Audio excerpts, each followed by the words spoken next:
If you grew up as an immigrant kid or as someone from an underrepresented background, chances are you knew the unspoken rule, which was to not make waves and to not stand out. Basically, to be invisible. But when you think about it from a survival point of view, it makes sense. Visibility makes you a target. But if you clicked on this video, chances are you're fed up of waiting for media and corporations to just realize that people like us exist and then having to wait another 20 years to just catch up to the fact that we can in fact do cool things and be on screens or in books. Basically, you're ready to be the embodiment of that TikTok sound that's just like, fine, if they're not gonna do it, I'll do it myself. And that is exactly what we're gonna unpack today. How to become your own representation, even when it's scary. Even in these strange apocalyptic times where underrepresented groups seem to be getting more representation than ever, but are somehow under attack more.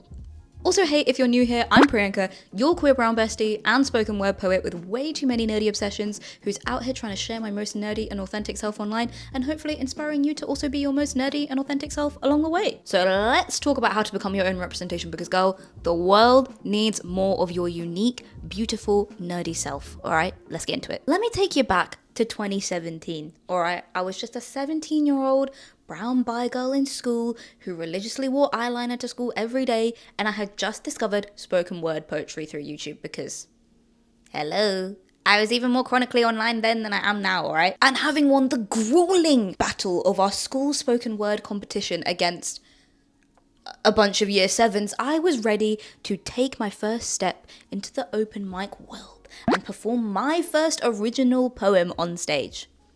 Except when I got to the stage, I basically had to get off again because I nearly threw up. Now, there is relevance to the story. Being on a stage, particularly at that open mic, was the first time I had ever worried about being visible. And it was a specific kind of visibility, because like I didn't mind being an emo brown girl at school and, you know, being a bit hashtag quirky and like standing out. But being on a stage brought out this new type of fear in me, which I think particularly if you're an immigrant kid or you're a fellow South Asian kid, you will know.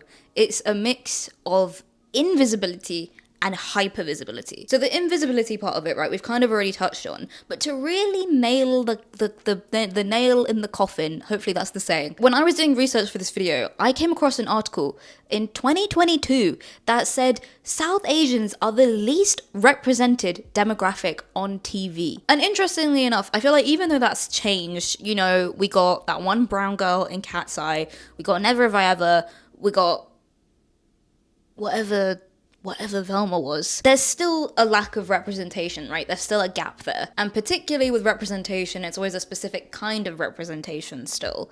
For me personally, as like a mid-sized person or a fat person, and, you know, someone who has like dyed hair and is short, it's not often that I see anyone who really looks like me, even if they are brown. And the hypervisibility is something that, again, I feel like comes when you're from like an immigrant background, but I feel like also when you're queer, you are constantly aware of your actions. When you're South Asian, right, I feel like that comes in the form of like, someone's gonna go tell an auntie or someone's gonna go tell my mom. And I recently went to go see Brown Girls Do It Too, which was an amazing show. If you guys don't know the podcast or the show, highly recommend looking it up. But in that show, there was a sketch called the Coconut Crimes Hotline, which is exactly what it sounds like. If you committed a crime that was considered too coconut, which for context, if you don't know, is basically doing something as a brown person that is deemed too white, hence coconut, you're then reported to the Coconut Crimes Hotline, aka the aunties who are always on the lookout to be like, that person's doing that person's doing that. And ironically enough, you even see this in the shows where South Asians in particular are represented, like Never Have I Ever.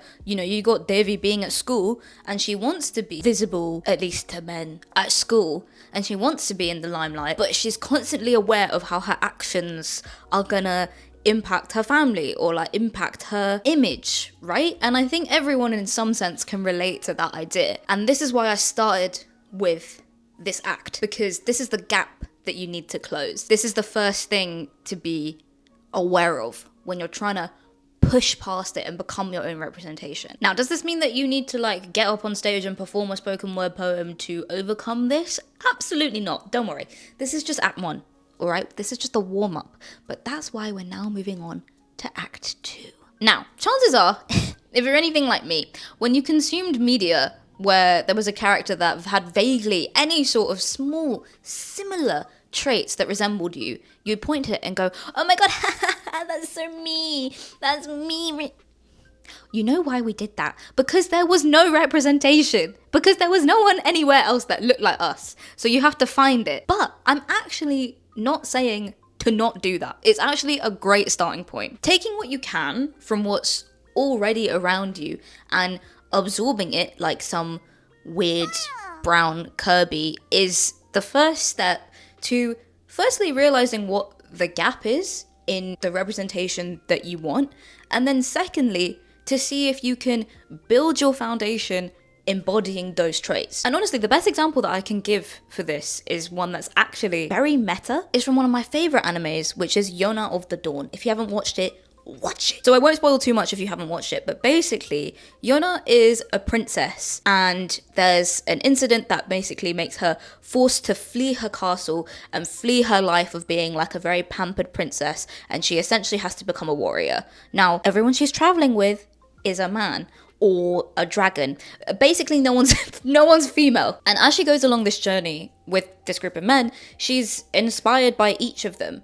And she starts trying to take on the traits of the people around her in order to become a better warrior. And to be honest, that's exactly what I did growing up, to become my own representation, to get to this point and just grow my confidence in general. I watched animes like Yona of the Dawn, like Kaito Maid-sama, like Oron, where there were protagonists, there were characters that I actually really looked up to, and I was like, okay, I want to embody the traits of these characters. How can I do that? And then when I was in tough situations, like for example, I did go back to that open mic night, I was very stressed, but I was like, you know what, I'm gonna be like Misaki, commanding a room and being on the stage and being like, I'm gonna do it. And so the question you need to ask yourself is, how can I embody what I'm already seeing around me? But the key part of this is, how can you embody it without completely becoming that person or completely absorbing that other person's qualities? Because it's still important that you shine through. And I think especially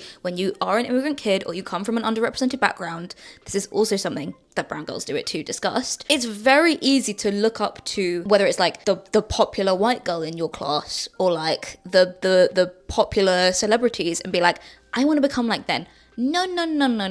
That's not what we want. Becoming your own representation, to me at least, is essentially becoming a leveled up version of yourself. Your uniqueness is still what makes you you, and is the most important part of this whole thing. And I feel like this leads very nicely into the final part of this video, which is around shifting your mindset around what representation actually is. If you want to become your own representation, it shouldn't be something that you wait for. It should be a practice that you embody on a daily basis so that you, and potentially the community that you come from, can start becoming authors of our own stories rather than being in the sidelines, you know what I mean? It's about consistently showing up to places or spaces where you feel like you shouldn't be, or places where you have been told that you shouldn't be, right? Because girl, there's so many of those. And now look, obviously I'm not saying put yourself in danger, because the world is crazy at the moment. And it, to be honest, it always has been. But what I'm saying is, take baby steps and focus on what you can control to slowly build it up. For me, for example, I remember